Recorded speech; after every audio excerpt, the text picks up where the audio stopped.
Hello and welcome. This review is going to be full of spoilers, just fair warning. This is my review of the film, spoiler free. It's good. Go see it. X-Men Days of Future Past. Now, there's a little bit of a difference. In the comics, it's Kitty Pryde who comes back, Shadowcat. In the films, it's Wolverine.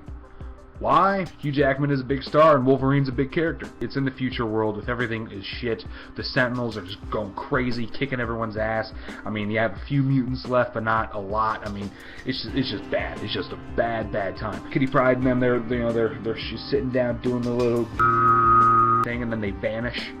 It shows a great shot where the thing just kind of switches to where, in like the same spot where they were about to die, now nothing is happening, and then they go over to where everyone's cool and it's good. But anyway, so they send back Wolverine, and he's back in 1973, which was before the Weapon X thing. So he has bone claws. Bone claws, I feel like he can't like slice people with. He can only stab, which he does in this movie. It's so good. He's taking down these people. Snickty, snoinch. I don't know. I could take or leave the bone claws. Professor X is chilling at the mansion, and Hank McCoy, Beast, is taking care of him. He's even made this special stuff, this serum that allows him to walk, but it takes away his powers. It's more because he doesn't like his powers anymore, more than he wants to walk, really, which is really sad. He's like basically a junkie. My favorite part of the entire film, which was Quicksilver. Quicksilver is a guy who can go really, really quickly. How do you know I have that rental agreement? I looked at it in your wallet while you were walking to the door. Super speed, baby. Super speed. The whole thing with Charles talking to himself because he reads Wolverine's mind, and because Wolverine is still connected to the future, he can talk to Charles from the future. And my mouth was agape. It was just an incredible moment. Both of them are playing the same character. You know, face to face. They're having to play the exact same character face to face. They had me choked up. Yeah, break out Magneto in their own way, basically. You know, a little bit of this, a little bit of that. Charles punched Magneto in the face, dude. It was great. Quicksilver got his moment.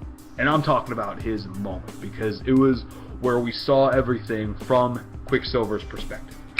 It clicks. Start running around the room. He runs on the side of the walls, firing a gun, you know, and he takes the gun away, closes the fist, puts it up here, and has him hitting himself. To him, he's just decking himself now out of nowhere. He's taking off the guard's hat and putting it on himself, you know. He's poking the guy, and you can see the ripple. It's like, you know, just a little poke. It was like, remember, force equals mass times acceleration. You don't need something really, really heavy or something with a lot of mass to have a lot of force. You just need to move really, really quick. If you just punch someone in the face at full go, their head would explode. It would be like scanners, man. And then it all sped up right in a second. So all of a sudden you saw all the guards go down and all the bullets miss and everything drop and all that. And then there's Quicksilver just like, yeah, I'm awesome. That was definitely my favorite scene of the entire film. It gets to basically, it's fast forward. It gets to the end, and there's a great moment with Magneto lifting that stadium. It was just like, it was like, Yoda, you lifting an X-Wing out of a swamp ain't got nothing on this. I'm sorry, dude, ain't got nothing on this. I wanted him to spin it and throw it into something. That's what I was waiting for, but never really happened. He just set it down around the perimeter of the White House so he could have a private audience with the president. But then Mystique came in, posing as Nixon, popped a few in Magneto, so that they know that mutants aren't all bad. In fact, they can be cool, still be good people. You know, and I think that was really the whole point. Some things are unnecessary, like when they did flash back to the future every now and then. Like at one point, Wolverine starts freaking out when he's on the bed, and his adamantium claws hurt Shadowcat, and you know she's starting to bleed and everything. So it's like, oh, is Shadowcat gonna die? I thought that was unnecessary because the whole reason that the whole reason they're hiding out in that place anyway is that they're gonna die. The Sentinels are coming. They're all gonna die. Oh, Shadowcat's gonna die before Wolverine can wake up. That was just unnecessary drama for me. Especially when you have a bunch of Sentinels coming in. All the mutants are just going crazy with their powers. You know, Bobby, his full Iceman form, sliding on the ice track.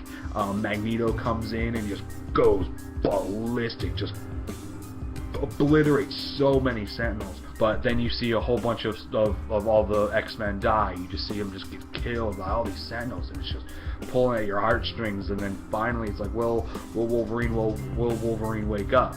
And it's freaky because the only way he can wake up is if he dies in the past by drowning, which he does, because Magneto just fucks him up.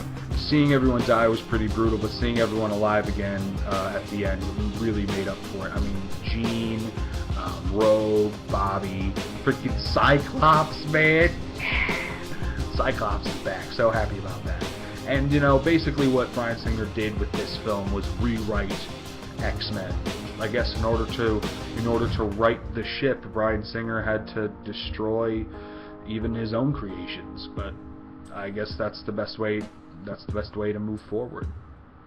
At the end credits scene, we have a glimpse of the future, and oh, does it look sweet. Apocalypse. Yes! And there's the one guy just with his hands up and just building the fucking pyramids. Just stones swirling and flying in and coming together and everything, and everyone's just bowing and praying and everything. And then it shows his white face and blue lips, and there's 4 horsemen out to his side. Age of Apocalypse, baby. And I really hope Bryan Singer directs that. He has to. He just has to. He's the X-Men guy. He's the X-Men guy. It just looks so good. And this film was so good, and I loved it so much, and I'm so happy with how it came out. It lived up to the hype. Is it my favorite superhero film of all time? I don't know. I think that still goes to The Dark Knight. But definitely best X-Men film. Definitely. By far. Hopefully you enjoyed the video. Like and subscribe for more. See ya.